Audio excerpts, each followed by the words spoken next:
Monsieur le Président, distingués membres du Conseil, malgré les alertes répétées du gouvernement congolais depuis 3 ans, ce Conseil est resté passif.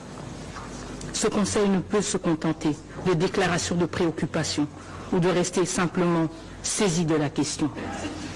Son mandat, son devoir est de protéger la paix et la sécurité internationale, de défendre la vie humaine sans distinction d'origine, de race, de religion ou de genre. Ce Conseil est le garant de l'espoir et de la foi en des jours meilleurs, des jours de paix, de développement et de prospérité. C'est pourquoi nous appelons ce Conseil à agir de manière décisive et immédiate, conformément aux preuves accablantes fournies par le dernier rapport du groupe d'experts. Voici les actions concrètes que nous exigeons. Le Conseil de sécurité doit ordonner immédiatement la fin des hostilités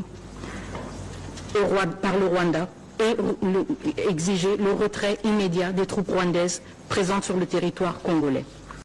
Le Conseil de sécurité doit imposer des sanctions ciblées, incluant le gel des avoirs et l'interdiction de voyager, non seulement contre les membres identifiés de la chaîne de commandement des forces armées rwandaises, mais aussi contre les décideurs politiques responsables de cette agression.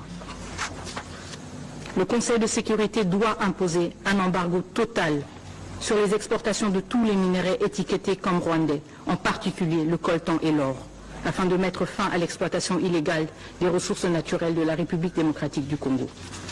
Le Conseil de sécurité doit révoquer immédiatement le statut du Rwanda en tant que contributeur de troupes aux missions de paix des Nations Unies. Il est inconcevable que ce même pays qui contribue aux missions de la paix des Nations Unies est celui qui participe maintenant, activement, directement, aux attaques contre des soldats de la paix. Le Conseil de sécurité, finalement, doit instaurer un régime de notification systématique pour toute vente et transfert d'armes au Rwanda par les États membres ou des entités privées. Cela garantira que ces armes ne soient pas utilisées pour équiper des groupes armés sous embargo tels que le M23. Monsieur